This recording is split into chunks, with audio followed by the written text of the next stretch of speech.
আসসালামু আলাইকুম প্রিয় দর্শক, শুরু করছি আমাদের ল অ্যান্ড জাস্টিস অনুষ্ঠান। আপনাদেরকে স্বাগত টাইম টেলিভিশনের পর্দায়। আপনারা নিয়মিতভাবে এই অনুষ্ঠানটি আয়োজিত হতে দেখেন প্রতি বুধবার সন্ধ্যা 6:30টায়। আমরা মূলত যে বিষয়গুলো নিয়ে আপনাদের সঙ্গে আলোচনা করি সেটি আপনাদের দৈনন্দিন জীবনে প্রয়োজনীয় আইন এবং ইমিগ্রেশনমূলক সহায়তা দেওয়ার জন্যই, এবং আমরা সপ্তাহব্যাপী মার্কেটে জরিপের মাধ্যমে জানার চেষ্টা করি কোন বিষয়গুলো নিয়ে আপনারা পরবর্তীতে আলোচনা শুনতে চান এবং সেই বিষয়গুলো তুলে ধরি। এবং বরাবর মতো অনুষ্ঠানে আমি আপনাদের সাথে রয়েছি ব্যারিস্টার আফতাব আহমেদ, এবং আমাকে সময় দিচ্ছেন আজকে অ্যাটর্নি সোমা সুলতানা সাঈদ। অ্যাটর্নি সোমা, আপনাকে আমাদের অনুষ্ঠানে আসার জন্য অনেক ধন্যবাদ। Thank you for having me. প্রিয় দর্শক, আপনারা জানেন যে অ্যাটর্নি সোমা সুলতানা আমাদের কমিউনিটিতে দীর্ঘদিন ধরেই আপনাদেরকে ইমিগ্রেশন সহায়তা দিয়ে আসছেন। Since 2004 she has been practising in New York, এবং ইমিগ্রেশন ল ছাড়াও উনি ফ্যামিলি ল, কর্পোরেট ল এবং বিজনেস ল নিয়ে প্র্যাকটিস করে আসছেন। আজকে আমরা যে বিষয়টা নিয়ে আলোচনা করতে চাই সেটি মূলত হচ্ছে ফ্যামিলি পিটিশন, অর্থাৎ আপনারা যারা গ্রিন কার্ড এবং আপনারা যারা সিটিজেন হিসেবে ইউএসএতে আছেন, আপনাদের ফ্যামিলি রিলেটিভদের কী করে আপনারা আপনাদের সাথে জয়েন করতে পারেন। অ্যাটর্নি সোমা, আপনার কাছে আমি প্রথমে জানতে চাইবো, যারা গ্রিন কার্ড হিসেবে রয়েছেন তারা তাদের ফ্যামিলির কোন কোন সদস্যকে তাদের সাথে জয়েন করতে পারেন এবং এরপরে প্রক্রিয়াটা কী হবে? আপনি যারা গ্রিন কার্ড হোল্ডার তাদের স্পাউস, চিলড্রেন আন্ডার 21 তাদের জন্য অ্যাপ্লাই করে নিয়ে আসতে পারবে ইমিডিয়েটলি। ওকে, সো অর্থাৎ যিনি গ্রিন কার্ডে আছেন উনি আনতে পারবেন তার স্পাউসকে এবং তার আনম্যারিড চিলড্রেন আন্ডার 21। আচ্ছা, তো এর বাইরে অন্য কাউকে আনতে গেলে, অর্থাৎ ভাই বোন, সেটা উনি সিটিজেন হওয়ার পরে অ্যাপ্লাই করতে হবে? আপনার দুইটা কন্ডিশন, সিটিজেন অ্যান্ড ওভার 21 হতে হবে, 21 and over to sponsor brothers or sisters and even প্যারেন্টসেরও। আচ্ছা, তাহলে গ্রিন কার্ড হোল্ডার যারা আছেন তারা আমরা জানলাম যে তাদের স্পাউসকে ইমিডিয়েটলি সঙ্গে আনতে পারবে। তো ওই স্পাউস ইউএসএতে আসার কতদিন পরে সিটিজেন হবেন? ওই স্পাউস ধরেন আপনার নর্মালি আপনার এই 5 বছরের মধ্যে। আচ্ছা, আর যিনি পিটিশনটা মানে যিনি পিটিশনার উনিও কি তাই, অর্থাৎ 5 বছর পরে গিয়ে গ্রিন না, কার্ড? ওনার সময়টা কাউন্ট করবে উনি কবে আসছে, উনি গ্রিন কার্ড হোল্ডার কবে থেকে। আচ্ছা, তো গ্রিন কার্ড হোল্ডার কবে থেকে, সেই থেকে কত বছর পরে উনি করতে পারবেন? ওনারা 5 বছর। 5 আপনি বছর। ধরেন 4 বছর এবং 9 মাসের মধ্যে আপনি অ্যাপ্লাই করতে পারেন। 4 বছর 9 মাস পরে আপনি অ্যাপ্লাই করতে পারেন। তো যিনি স্পাউস, কেউ কেউ বলে যে উনি 3 বছর পরে অ্যাপ্লাই করতে পারে। ওইটা যদি আপনি ধরেন ওটা আরেকটা ক্যাটাগরি। আপনি যদি ম্যারিড টু ইউএস সিটিজেন, তো 3 ইয়ার্স স্ট্রেইট। ওকে, তো 3 ইয়ার্স স্ট্রেইট, তো তখন আপনি অ্যাপ্লাই করতে পারবেন। কিন্তু গ্রিন কার্ড হোল্ডারকে যদি বিয়ে করে তাহলে 5 বছরই লাগবে। জি। আচ্ছা, এই ক্ষেত্রে আরেকটু জিনিস জানতে চাই। অনেকে বলে যে আমার ওয়াইফ কন্ডিশনাল গ্রিন কার্ডে আছে। What are those conditions? Conditional green card যখন হয়, আপনি ধরেন এখানে বিয়ে করলো, তো আপনি 2 ইয়ার্স কন্ডিশনাল গ্রিন কার্ড দেয়। ওটা ইমিগ্রেশন দেখতে চাই এই ম্যারেজটা কি গুড ফেইথে নাকি রিয়েল নাকি। তো তারপরে আপনার কন্ডিশনটা রিমুভ করতে হবে 90 days before the anniversary of 2 years. যদি না রিমুভ করেন ওই গ্রিন কার্ডটা বাদ হয়ে যায়। আচ্ছা, যদি বিয়েটা এই দেশের বাইরে হয় সেক্ষেত্রে কি কন্ডিশনাল গ্রিন কার্ড দেয় না? আপনি যদি দেয়, আপনি যদি এই 2 বছরের মধ্যেই চলে আসেন, ম্যারেজ হওয়ার পরে 2 বছরের মধ্যেই চলে আসেন। অনেকে রাইট ওয়ে অ্যাপ্লাই করে না, অনেকে পরে অ্যাপ্লাই করে বিভিন্ন কারণে। রাইট, তাহলে যদি বিয়ে করার সঙ্গে সঙ্গেই চলে আসে তাহলে মানে ইউএস এর বাইরে বিয়ে হলেও তাকে কন্ডিশনাল গ্রিন কার্ডটাই দেয়, এবং that's also for 2 years. Also 2 years. তাহলে ওই কন্ডিশনটা রিমুভ করার শর্ত আছে কোনো? কি শর্তে এটা রিমুভ করা যায়? শর্ত হলো যে গভর্নমেন্ট দেখতে চায় যে অনেকে ধরেন বিফোর 1996 অনেক ম্যারেজ হয়েছে যে গ্রিন কার্ডের জন্য, যে একজনকে বিয়ে করলো, গ্রিন কার্ড দিয়ে দিল, কয় মাস পরেই আপনার ডিভোর্স হয়ে গেল। তো অনেকেই দেখা গিয়েছে যে মাল্টিপল টাইমস বিয়ে করেছে টাকা পয়সার বিনিময়ে। তো এইটা বন্ধ করার জন্য ওরা এই নিউ প্রসিডিউর গুলো ইনঅ্যাক্ট করেছে যে আপনার ম্যারেজটা গুড ফেইথে এবং এতদিন ম্যারিড থাকতে হবে। আরো কিছু নিয়ম করেছে যে এখন আপনি যখন সিটিজেনশিপের জন্য অ্যাপ্লাই করবেন যে 5 ইয়ার্স এর ম্যারেজ দেখাতে হয়, অনেক কিছুই আছে যেটা কমপ্লিকেট করে ফেলেছে। আচ্ছা, তো আমি যদি একটু সামারাইজ করি, যিনি গ্রিন কার্ডে আছেন উনি যদি ওনার ওয়াইফকে ওনার সঙ্গে ইমিডিয়েটলি যুক্ত করতে চান, এবং বিয়েটা যদি ইউএস এর বাইরে হয়, বাংলাদেশেও হয়, এবং ইমিডিয়েটলি আসতে গেলে ওই ওয়াইফকে 2 বছরের কন্ডিশনাল গ্রিন কার্ড নিয়ে আসতে হবে। এবং 2 বছর পরে যখন এটা উনি করবে, অর্থাৎ কন্ডিশনটাকে রিমুভ করবে, তখন কি উনি আবার গ্রিন কার্ডেই ঢুকবে ফর নেক্সট 3 ইয়ার্স, এবং তারপরে অর্থাৎ এই টোটাল 2 + 3 5 ইয়ার্স পরে গিয়ে সিটিজেনশিপ এর অ্যাপ্লিকেশন করবে? ব্যাপারটা কিরকম? আপনার হয় আপনি যখন এই 2 ইয়ার্স প্লাস আপনি গ্রিন কার্ড পান, আপনি 3 ইয়ার্সটা কাউন্ট করবে ব্যাক আপনি কতদিন এখানে ছিলেন। ওকে, 3 ইয়ার্স আমেরিকান রেসিডেন্সি দেখাতে হবে। তো আপনার যদি 2 ইয়ার্স কন্ডিশনাল দেয়, তারপর 1 ইয়ার, হুম তো এই 3 ইয়ার্স কাউন্ট করে হুম। আপনি সিটিজেনশিপ অ্যাপ্লাই করতে পারবেন। তাহলে based on 5 বছর কার জন্য? 5 বছর ধরেন যারা এই 2 ইয়ার্স এর মধ্যে আসেনি, হুম হুম পরে এসেছে, হুম। তাদের জন্য। আর যদি তার হাজবেন্ডটা যদি ইউএস সিটিজেন না হয়, ইউএস সিটিজেন হইতে হবে। না, আমি তো গ্রিন কার্ড হোল্ডারের কথা বলছি। গ্রিন কার্ড তার যে কোনো 5 ইয়ার্স। রাইট, যে কোনো গ্রিন কার্ড হোল্ডারের spouse can be citizen after his or her 5 years of 5 the years। Green card citizen. তাহলে ওই সেক্ষেত্রে 5 ইয়ার্সটা কিভাবে হবে? 2+3, 2 বছরের কন্ডিশনাল, 3 বছরের জি জি পার্মানেন্ট। আচ্ছা, আর যিনি গ্রিন কার্ড হোল্ডার তারও তো 5 বছর। জি। এই 5 বছরের ভিতরে বাংলাদেশে বা ইউএস এর বাইরে যাওয়ার ব্যাপারে বাধ্যবাধকতা কি? কতবার যেতে পারবে বা এর কোনো নিয়ম আছে কোনো কিনা? রেস্ট্রিকশন নেই। আপনি যদি রাইট ওয়ে আমি এই সিটিজেনশিপ অ্যাপ্লাই করতে চান, আপনি বাইরে কখনো 6 মাসের বেশি থাকবেন না। 6 মাসের বেশি থাকলেই আপনার যে রেসিডেন্সি রিকোয়ারমেন্ট আছে ওটা গ্যাপ হয়ে যায়। আর আপনি দেখাতে হবে যে আপনার ডোমিসাইলটা নিউ ইয়র্ক বা যে কোনো স্টেটে। সেজন্য মিনিমাম বছরে 6 মাস। আপনি ধরেন যারা 5 ইয়ার্স এ করে, 5 years based on 5 years in the USA, আপনি মিনিমাম দেখাতে হবে যে 30 মান্থস আমেরিকাতে ছিল। আর যদি কোনো মানে একটা সময় যদি one time over 6 months is okay.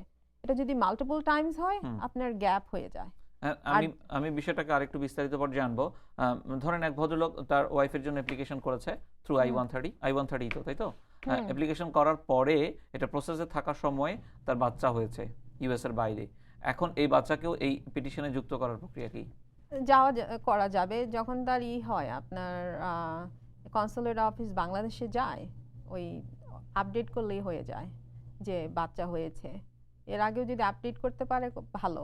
তো I-130টা যখন অ্যাপ্রুভ হয় তখন তো শুধু ওয়াইফের জন্যই হয়, তাই না? বাচ্চা পরে ইনক্লুড হয় এবং তার জন্য আলাদা কোনো পিটিশনের প্রয়োজন নাই বা কিছু কি? আপনি যদি গ্রিন কার্ড হোল্ডার হয়, আমি শুধু গ্রিন কার্ড হোল্ডার নিয়ে আলাপ করছি, হ্যাঁ, সিটিজেন না, তাহলে ওই ওয়াইফের সঙ্গে বা হাজবেন্ডের সঙ্গে আসতে পারবে। আবার এর মধ্যে যদি স্পাউসটা ইউএস সিটিজেন হয়ে যায়, green card holder to US citizen, তাহলে ওই স্পাউসের ইন্ডিপেন্ডেন্টলি বাচ্চার জন্য অ্যাপ্লাই করতে হবে। আচ্ছা, ওইটাতে একটু পরে আসছি। Petitioner is still in green card, হ্যাঁ, বাট ওয়াইফের অ্যাপ্লিকেশন করার পরে বাচ্চা হয়েছে, ওটা কোনো অসুবিধা নেই। তার প্রসিজারটা কিভাবে হবে? প্রসিজারটা আপনার হয় কি, আপনি দুইভাবে করতে পারেন। আপনি যদি ধরেন আপনার যদি অ্যাপ্লিকেশনটা ন্যাশনাল ভিসা সেন্টারে না গিয়ে থাকে, আপনার অ্যাপ্লিকেশনটা আপডেট করতে পারেন। মানে ন্যাশনাল ভিসা সেন্টারে চলে গেলে আপনি যদি অ্যাপ্লিকেশনটা আপনার ইউএস কনসুলেট অফিসে আছে, আপনার যখন ইন্টারভিউ দেয়, ডেট দেয়, আপনি ওখানে যে আপডেট করতে পারেন যে এখানে ওরা ইউজুয়ালি জিজ্ঞাসা করে বাচ্চা কাচ্চা আছে নাকি, বা যদি কেউ আনম্যারিড থাকে ম্যারিড হয়েছে নাকি জিজ্ঞাসা করে, তখন আপনার বার্থ সার্টিফিকেট ইনফরমেশন দিয়ে আপনার অ্যাপ্লিকেশন আপডেট করে দিতে তো পারবেন। এখন I-130 অ্যাপ্লিকেশন করার পরে এখন যে ট্রেনটা কতদিন পরে এটা অ্যাপ্রুভ হয়? গ্রিন কার্ড হোল্ডার ক্ষেত্রে I-130 তো আপনার অ্যাপ্রুভ করে দেয়, আপনি যে রিসিভ দিয়েই যে অ্যাপ্রুভ করে দেয়, কিন্তু ভিসাটা হলো ইম্পর্টেন্ট। প্রায়োরিটি ডেটে যেটা প্রায়োরিটি ডেট কতদিন পরে পাওয়া যায়? এখন আপনার আপনার দেখা যাচ্ছে 2 বছরের মধ্যে হয়ে যাচ্ছে অনেকে, এবং কমেও এক সময় ধরো 1.5 ইয়ারও হয়ে গিয়েছে। আচ্ছা, তো 2 to 3 ইয়ার্স লেগে যায় আর তো কি। এর পরের প্রসিজারটা কি? I-864 যেটা, অর্থাৎ এফিডেভিট অফ সাপোর্ট, এটা কোন স্টেজে? এটা আপনি এইটা হয় এখন আপনি যখন I-130 অ্যাপ্লাই করলেন উইথ ইমিগ্রেশন, তারপরে অ্যাপ্লিকেশনটা পরে আপনাকে দিবে যে এখন অ্যাফিডেভিট অফ সাপোর্ট সাবমিট করতে হবে। কোন স্টেজ, মানে ওই যে 1 বছর 2 বছর পরে? না, আপনার এটা হয় আপনার আপনার 1 বছর 2 বছর না, আপনার যে প্রায়োরিটি ডেট কাছাকাছি সময়ই এটা হয়ে যায়, তখন চিঠি দেয়। তখন চিঠি দেয়। আচ্ছা, এই 864 করার জন্য যে ফাইন্যান্সিয়াল সাপোর্টটা দেখাইতে হয় সেখানে কত টাকা? আপনি এখন তো poverty guidelines based on immigration poverty guidelines, ওইটা আপনি different than regular poverty guidelines. তো আপনি ধরেন যারা 48 স্ট্রিটসে, তাদের একটা রিকোয়ারমেন্ট, আপনি যদি হাওয়াইয়ে থাকেন সেটা আলাদা রিকোয়ারমেন্ট। এই নিউ ইয়র্কের জন্য কত? নিউ ইয়র্কে ধরেন 4 জনের জন্য, যে লাস্ট টাইম আমি দেখিলাম আমার মনে এস্টিমেশন about 35,000। 4 জন মানে? যদি আপনার নিজের জন্য, তারপরে ধরেন আপনার যদি নিজের শুধু একজন, যদি ওয়াইফ হয় একজনের জন্য ওই আর কি আপনার I believe it was 25 or 26। Right. So এইভাবে আনুপাতিক হারে বাড়বে, জি, ফ্যামিলি মেম্বার যতজন বাড়বে। তাই তো? আচ্ছা, জি। তো এই 864 এর পরে যে DS-260 করতে হয় সেটা কখন? DS-260 আপনার অ্যাফিডেভিট অফ সাপোর্টের সঙ্গেই করা যায় এখন যে নিয়মে। হুম, আপনার অনলাইনে তো সবকিছু এখন। তো এখন ওইটা মাঝখানে কি কোনো পেমেন্ট জড়িত? জি, হ্যাঁ, পে তাহলে করতে হয়। ওইটা একটু যদি বিস্তারিত বলেন কিভাবে কি? ওইটা আপনি ধরুন অনলাইনে সাবমিট করবেন যে অ্যাফিডেভিট অফ সাপোর্টও আপনি ই 864 তো পোস্ট বাই মেইল করতে হবে। পোস্ট মেইল করতে হয়। তারপর কিন্তু অনলাইনে DS-260 ওটা হলো ভিসা। হ্যাঁ, ভিসার জন্য আপনি অনলাইনে ওটা সাবমিট করতে পারবেন। ওটা রাইট ওয়ে মানে 864 আমি পাঠিয়ে দিয়ে দেন রাইট ওয়ে। ওটা পে করতে হবে। পে হ্যাঁ, করে ওদের সিস্টেমে ঢুকবে। হুম, ঢোকার পরে আপনাকে নোটিশ দিবে যে আপনি এখন সাবমিট করতে পারবেন। তো এটা আচ্ছা। সাবমিট করে দিলে আপনার ওটার ফি পে করতে হবে আগে।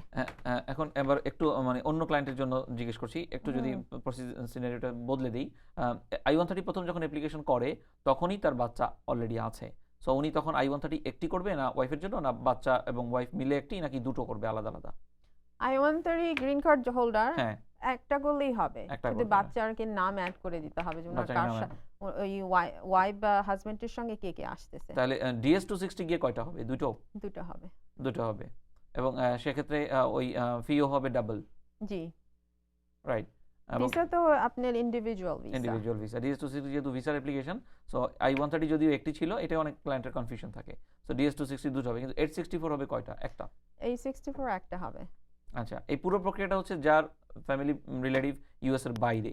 এখন যদি কেউ ইউএস এর ভিতরে থাকে এবং তাহলে এটাকে বলে অ্যাডজাস্টমেন্ট অফ স্ট্যাটাস, তাই তো? জি, এই জি। প্রক্রিয়াটা যদি বলেন, গ্রিন কার্ড হোল্ডারের স্পাউসের অ্যাডজাস্টমেন্ট অফ স্ট্যাটাসটা কিভাবে হবে? এখানে খুব হার্ড। আপনার অ্যাডজাস্টমেন্ট অফ স্ট্যাটাস করা যায় অনলি যদি ভিসাগুলো ইমিডিয়েটলি অ্যাভেলেবল। ধরেন তার মানে যে একজনের ইউএস সিটিজেন হতে হবে, স্পাউসের ইউএস সিটিজেন হতে হবে, নয় যদি আপনি 3 জনের জন্য অ্যাপ্লাই করতে পারেন।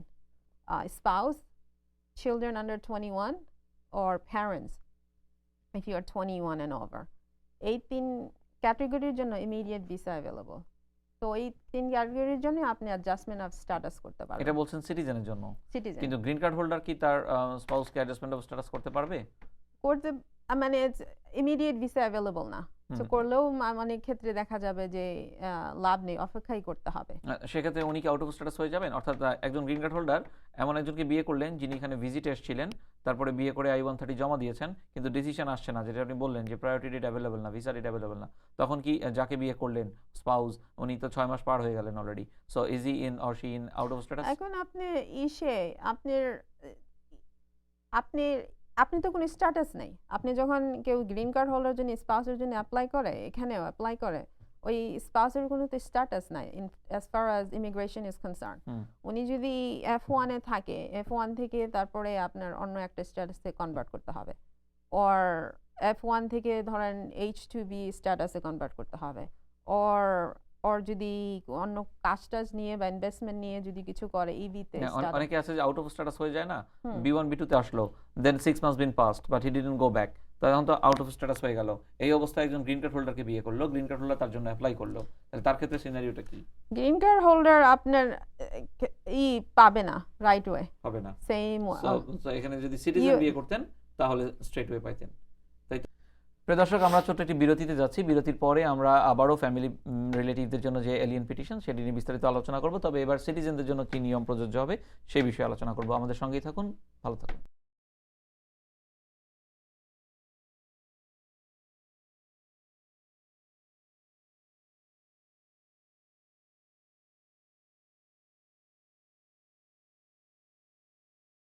আসসালামু আলাইকুম প্রিয় দর্শক, বিরতির পরে আপনাদের আবারও স্বাগত জানাচ্ছি আমাদের ল অ্যান্ড জাস্টিস অনুষ্ঠানে। আজকে আমরা আলোচনা করছি ইউএসএতে যারা গ্রিন কার্ড এবং সিটিজেন হিসেবে রয়েছেন তাদের ফ্যামিলি পিটিশনের মাধ্যমে ফ্যামিলি রিলেটিভরা কী করে তাদের সঙ্গে জয়েন করতে পারেন। অনুষ্ঠানে আপনাদের সঙ্গে রয়েছি আমি ব্যারিস্টার আফতাব এবং আমাকে সময় দিচ্ছেন অ্যাটর্নি সোমা সুলতানা সাইদ। সোমা, আমরা বিরতির আগে আলাপ করছিলাম একজন গ্রিন কার্ড হোল্ডার কী করে তার ফ্যামিলির লোকজনকে ইউএসএতে ইমিগ্রেন্ট হিসেবে তার সঙ্গে যুক্ত করতে পারে। এই একই প্রসিজারটা আমরা যদি একজন সিটিজেনের ক্ষেত্রে চিন্তা করি তাহলে হয়তো প্রক্রিয়াটা অনেক সহজ। তো সেই ক্ষেত্রে আপনি যদি আমাদের শুরু থেকে আবার ওই একইভাবে বলেন যে কার কার জন্য তিনি এটি করতে পারে এবং প্রক্রিয়াটি কি হয়। আচ্ছা, একটা ইউএস সিটিজেন তার ইমিডিয়েটলি তার ওয়াইফ বা হাজবেন্ডকে নিয়ে আসতে পারবে, চিলড্রেন আন্ডার 21 আর প্যারেন্টসকেও ইমিডিয়েটলি করতে পারবে, নিয়ে আসতে পারবে যদি বাইরে যারা বাইরে থাকে। ওকে। তো আপনার আর ভাই বোনের জন্য দেরি হবে? ভাই বোনের জন্য ধরেন এখন ওয়েট তো ধরেন 10 to 14 ইয়ার্স। আচ্ছা, ব্রাদার্স এন্ড সিস্টার জন্য অ্যাপ্লাই করতে পারবেন নো না। Matter their age and marital status, ভাই বা বোন বয়স কত, তাদের ম্যারিড কি আনম্যারিড এটা কোনো বিষয় ডাজন্ট নয়। ম্যাটার। Okay, doesn't matter. সেই ক্ষেত্রে ওই ভদ্রলোক মানে ভাই বা বোন যাকে আনবে সে তার সন্তান সহ আসতে পারবে জি, সন্তান। এবং they have to be under 21 yes, এবং আনম্যারিড। And married. আচ্ছা, ঠিক আছে। এখন আমরা জানতে চাচ্ছিলাম যে তাহলে যদি তার ইমিডিয়েট রিলেটিভকে আনে, বাবা মা বা স্পাউস এন্ড চিলড্রেন, এবং যারা ইউএস এর বাইরে রয়েছে সিটিজেন, তাদেরকে আনতে গেলে কি প্রক্রিয়া?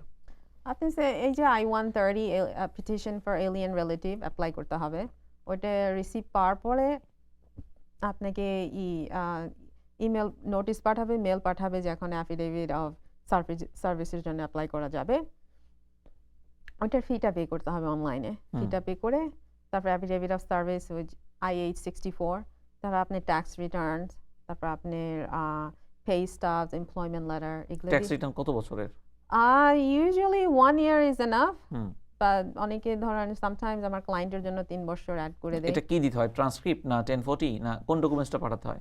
একটা দিলেই হয়। আপনি অনেক সময় আমি ট্রান্সক্রিপ্ট পাঠিয়ে দেই। ট্রান্সক্রিপ্টটা শর্ট, কয়েকটা পেজ। আর আপনি ধরেন অ্যাকচুয়াল ট্যাক্স রিটার্ন তো অনেক অনেক হেভি। হেভি, হ্যাঁ, সেজন্যই বললাম যে কোন পেপারসটা দিতে হয়। একটা দিলেই হয়। একটা Okay. দিলেই হয়। হ্যাঁ, আর কি লাগে? আর এমপ্লয়মেন্ট লেটার, যে চাকরি আছে।